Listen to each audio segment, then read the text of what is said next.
კარგია, როცა ღმერთს მოტევებას ვევედრებით, მაგრამ ღვთის დიდება უკეთესია. ღვთის დიდების მეტყველება მოიცავს სინანულსაც, რომელსაც სიმდაბლესთან ერთად საღვთო ნუგეში მოაქვს. დიდება შენ და ღმერთო ასევე ნიშნავს ღმერთო მომიტევე ჩემი ცოდვები, რათა შენს სახელს ვადიდებდე, როგორც ანგელოზები გადიდებენ. დიდების მეტყველებისკენ ხალისიანი კაცი უფრო იხრება. ზოგიერთი დაცემას სულიერად ძალიან განიცდის, ბევრს მწუხარებს და თავისი სინანულით ღმერთს მოწყალეს ყოფს. ზოგი როცა ცოდვებს მოინანიებს, დღე და ღამე მადლობს და ადიდებს ღმერთს, რომ წინანდელი ცოდვილი ცხოვრებისგან იხსნა და უფალი ცხარობს თავისი კეთილშობილი შვილით. კარგია მადლიერება, მხოლოდ იმის დანახვაზე, რომ ცაზე ღრუბლები შეიყარა, ღვთისადმი მადლიერების ისეთი მძაფრი განცდა მქონდა, რომ დაძინება ვერ შევძელი. ღმერთო, ჩვენ არ ვართ ღირსნი, რომ წვიმა წამოვიდეს, ვამბობდი ჩემთვის. განსაკუთრებით უფრთხილდით უმადურობას, ღვთის მადლიერი იყავით ყველაფრისთვის, რასაც გაძლევთ. როდესაც უფალი რაიმე თხოვნას შეგისრულებს, ღამის თევის მსახურება აღასრულე, რომ ღმერთს, რომელმაც თავისი წმინდანების მიერ შემწეობა აღმოგიჩინათ, მადლობა შესწიროთ. გარდა ამისა, სამუდამოდ იქონიეთ ასეთი განაწესი, თქვენ მიერ ყოველი გულითადი ლოცვითა და ტკივილით აღსრულებული თხოვნის მერე, როგორც კი სახიერი ღმერთი ამ თხოვნას შეგისრულებთ, სიხარულითა და მადლიერებით გულითადი დიდების მეტყველება აღავლინეთ. ღვთის დიდების მეტყველება შეიძლება სიტყვებითაც და შეიძლება მხოლოდ გულითაც, საიდუმლოდ, ანუ შინაგანი მადლიერებით. დიდების მეტყველება მხიარული მადლიერებაა. ეს მადლიერების უსაზღვრო გამოხატულებაა, ეს კრთომაა.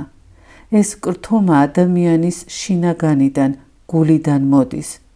შეიძლება ვინმემ არ იცოდეს მთლიანად ესა თუ ის ტროპარი და ნახევარი იგალობოს, დანარჩენი კი თავისი სიტყვებით შეავსოს.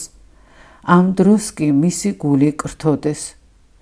თუ ღვთის მადლიერები იქნებით მისი უამრავი ქველმოქმედებისთვის, ამ მადლიერებაში და დიდების მეტყველებაში მთელ მის საღვთო სიმდიდრეს იგრძნობთ. ღვთისადმი მადლიერება რომ ვიგრძნოთ, ძალიან დაგვეხმარება საკუთარი თავის მეთვალყურეობა და მოყვასის მიმართ მადლიერება და სწორი მოპყრობა.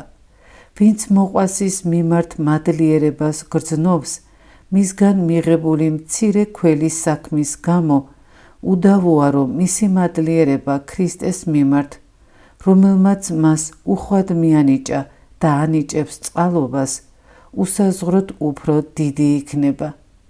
იგი გამუდმებით მადლიერებით იქნება ახსავსე, რადგან იმაზე ფიქრში, თუ როგორ გამოხატოს თავისი მადლიერება ღვთისადმი, ქრისტე მას სხვა უამრავ და უფრო დიდ წყალობას მიანიჭებს, სანამ მისი ღვთისმოყვარე სული ღვთის სიყვარულისგან არ დადნება. თუ კაცს სულიერი სიფაქიზი აქვს და მოუკლებლად მადლობს ღმერთს, მისგან მიღებული უმცირესი წყალობისთვისაც კი, მაშინ უფალიც მეტი სიუხვით მოიღებს მასზე წყალობას. თუ შეძლებ, რომ ღვთის ქველმოქმედებებზე დაწვრილებით იფიქრო, ეს ყველაზე უკეთესია. თუ თითოეულ რამეს ყურადღებით დააკვირდები და გულმავიწყობას არ გამოიჩენ, სახიერი ღმერთის უმცირეს ალერსსაც კი იგრძნობ და მისი დიდი მადლიერი იქნები. თუ კაცი ღვთის ქველმოქმედებაზე ფიქრობს, გული უჩვილდება, ხარობს და გამუდმებით ადიდებს ღმერთს. სიმდაბლითა და სიყვარულით ადამიანი განიცდის ღვთის უდიდეს ქველი საქმეებს და მისი მადლიერი მონახდება. უფალო, მე აღარ უნდა დამეხმარო, საკმარისია დაეხმარე მას, ვისაც მეტად სჭირდება, ამბობს იგი.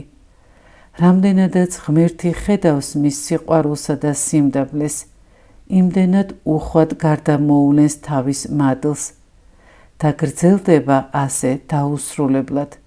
კაცი მადლობს უფალს, ის კი ახალ სიკეთეებს ანიჭებს. დიდება შენ და ღმერთო ნიშნავს დაე ყველამ შეიცნოს ღმერთი.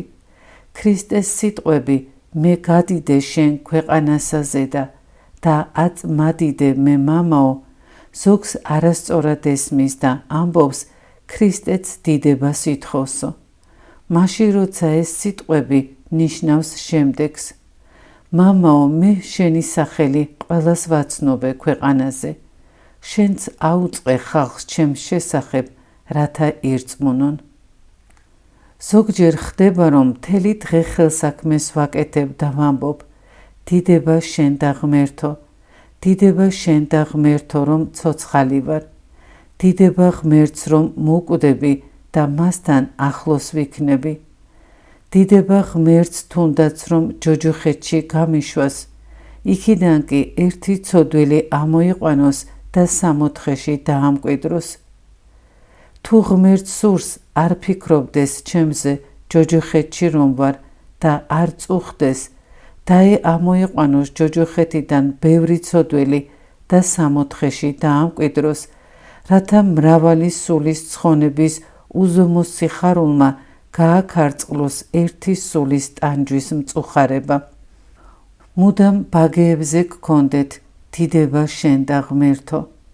როდესაც ტკივილები მაწუხებს, დიდება შენ და ღმერთოს გამაყუჩებლად ვიყენებ, სხვა არაფერი მშველის. დიდება შენ და ღმერთო იესოს ლოცვასაც კი აღემატება. მღვდელმონაზონი ტიხონი ამბობდა, რომ უფალო შეგვიწყალენ 100 დრაქმას უდრის, ხოლო დიდება შენ და ღმერთო 1000, ანუ გაცილებით ძვირად ღირებულიაო. ამით იმის თქმა სურდა, რომ ადამიანი ღვთისწყალობას საჭიროების გამო ითხოვს, ხოლო ღმერთს ადიდებს კეთილშობილებისა და გულუხვობიდან გამომდინარე, რასაც მეტი ფასი აქვს. თანაც ურჩევდა, რომ დიდება შენ და ღმერთო უნდა ვთქვათ არა მხოლოდ მაშინ, როცა კარგად ვართ, არამედ მაშინაც, როცა სირთულეებს ვაწყდებით, რადგან სირთულეებიც ღვთის დაშვებით გვეძლევა სულის სამკურნალოდ. დიდების მეტყველების სივრცეში არსებობს ორგვარი მდგომარეობა. თუ კაცმა პირველი არ განვლო, მეორეს ვერ მიაღწევს. პირველ მდგომარეობაში კაცი ტანჯვასა და მწუხარებას განიცდის, მაგრამ ყველაფერს დადებითად, კეთილი გულის სიტყვით იღებს, საკუთარ თავს აბრალებს, დაბლდება, სინანულშია და ყველაფრისთვის მადლობს ღმერთს.